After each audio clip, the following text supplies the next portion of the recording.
Hey guys, the Explorer 4 here. Welcome back to some more reviews, and welcome back to the Wes Craven movie reviewing marathon. And my God, we got some films to get through, guys. We got some films. Welcome to my review on the TV horror film Invitation to Hell. 1984 gets a 5.1 on IMDb. Why is it rated that high? A 5.1, really? There's movies I've gotten on here that I think are above a 7, and they'll be like a 4.5. But this, Invitation to Hell, gets a 5.1. I just personally don't understand that. But, oh man. It's kind of weird doing these reviews because I'm doing this marathon in memory of Wes Craven and celebration of his career, but I want to be honest in my, thoughts on these films. I want to be honest, and if I have any criticisms, they're not there to be mean or be hurtful. They're just sort of there that I just little things I want to criticize in the films. Kind of goes for any director of any movie.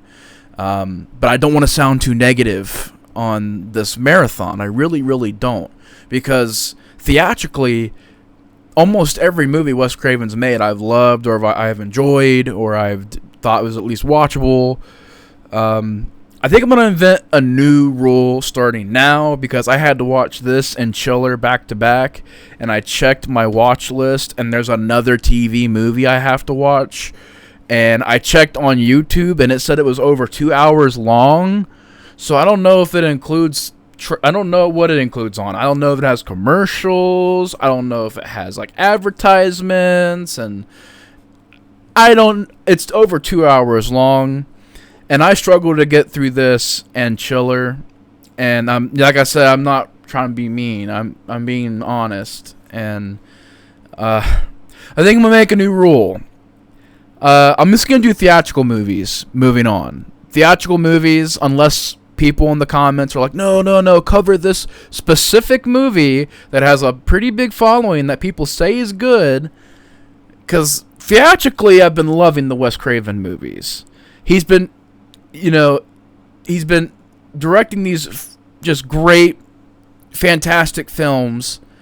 And when it comes to the TV movies, I understand why they're not as not really high quality, but they're just not on that level. It's obvious because they're TV movies. I mean, TV movies, especially back in the 80s and the 70s, you couldn't show violence and gore and all that.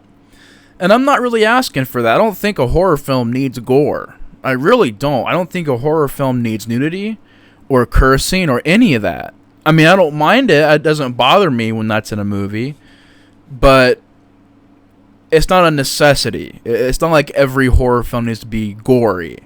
I mean, hell, Ringu. I love Ringu. And that doesn't have blood and gore and nudity and stuff like that. It creeps you out with the atmosphere. Hell, I just watched a movie. If we're speaking about TV movies, I heard that I seen this movie called Let's Scare Jessica to Death. And I heard it's a TV movie. And if that's the case, then that's like phenomenal job. And that came out in the early 70s, like 1972. That's a phenomenal movie. If you guys haven't seen that, I'll be doing the review for. I'm shooting this in the past, so you guys will be seeing this in the future. But I'm shooting a review for that, and whenever I post that is when I filmed this. But yeah, that's a great movie. That's a TV film. With these movies, though, I am trying to be forgiving because they're very, very low budget. They're made for broadcast TV, and they're not going to be able to really do much as far as pushing the limits go. And I will say this, as far as what Wes Craven's job was on these movies, to direct these movies, he's done a phenomenal job at that. I think the atmosphere and the location usage in this movie and in Chiller and in Summer of Fear, they all look great. They're all filmed extremely well. I think Wes Craven did the best he could. Wes Craven is not the problem with these movies.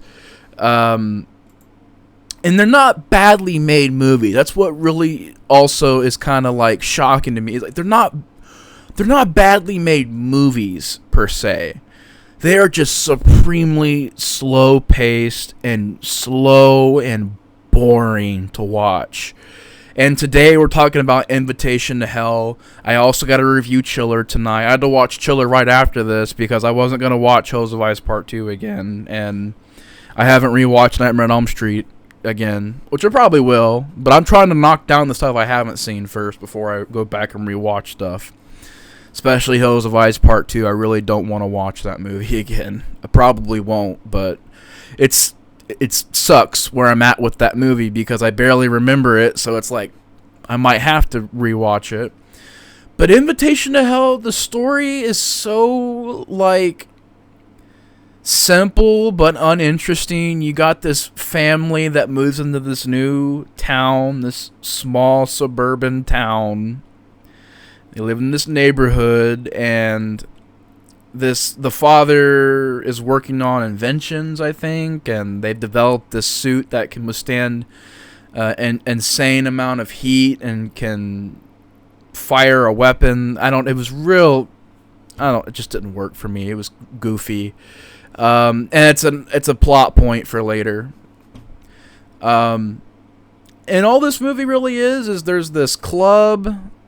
It looks like it takes place in a sauna, which is really out there. There's this club that's in town, and people go there, they come out, and basically what you find out is it takes not really their soul, but they're more of their personality, I think.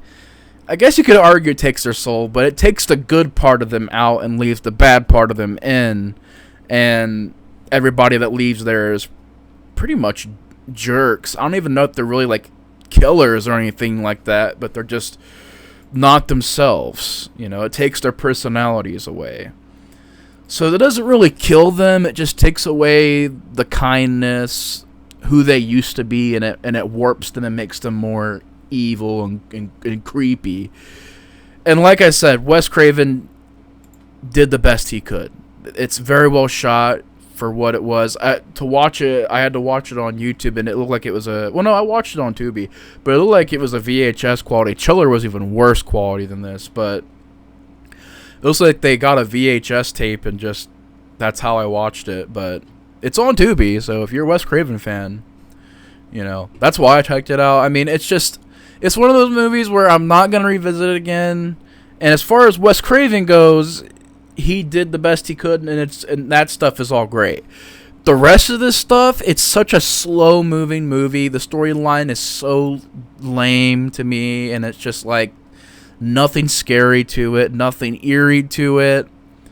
Some of the scenes are really dark, and it's real hard to see. I guess that's one thing I could say is that maybe it's the transfer, but there are certain scenes that are real dark and real hard to see, and that definitely carries over to Chiller, which I think that was specifically a quality of the video I watched it on thing. But yeah, it's just I don't care about this family. They're boring. They're nothing. None of these characters have anything to them, and it's just I really can't say much on it. It's just the acting to me wasn't very good.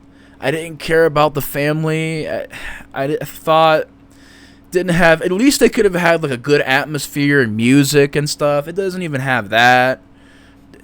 It just Wes Craven took it as a job, and that's what it is. It's a job for him to do. He did his job well. He did great making this movie, as far as the direction goes, as far as the look of the movie, but I just don't really have much more to add to this review. It's just, that's why I was like, man, you know what? I'm just going to stick to theatrical movies, because the next one up is like 2 hours. I'm like, if it's 2 hours, I think I'm good. But, unless somebody's like, no, watch that TV movie, I'd be like, I'm going to look up reviews. And I swear. But yeah, the new rule, I'm just going to review theatrical movies from now on, because there's some more TV stuff that he's done, and I don't know. I'm just going to move on with theatrical movies. But But yeah, like I said, just poor acting, some real cheesy moments that are goofy and just laughable. The ending to me is kind of predictable. The twist is that, oh, they're in hell. I guess their souls aren't in hell. Maybe they are, in a way. Or the way they explain it is real, like, bad. The finale is nothing, and it's really one of those movies where it literally, if I did not review this in Chiller today, it would have been like, whoop, whoop. It would have been out of here. It would have been out of this brain of mine, because I'm struggling to even remember anything. And I'm really not trying to be mean. I'm really not. I'm trying to be nice about it. But, yeah, I just got to get through this and get through Chiller.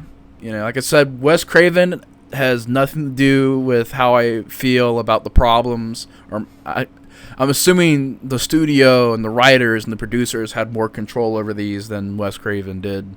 But direction is the best part about it, I guess, in a way. It looks good. It's directed fairly well for a TV movie. And yeah, I don't know. I didn't get into this one.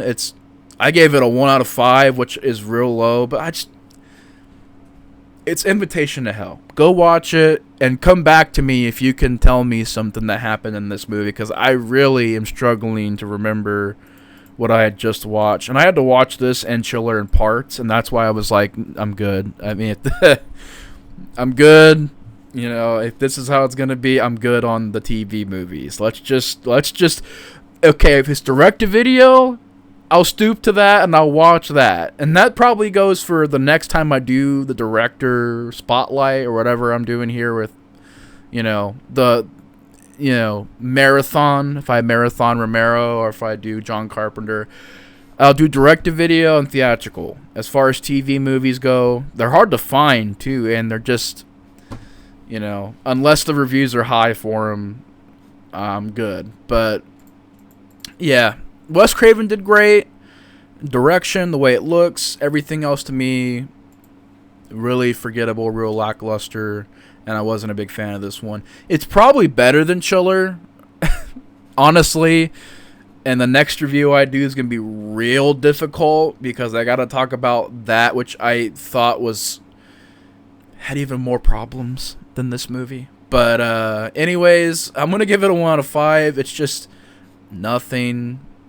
It's there. It exists. It's on Tubi.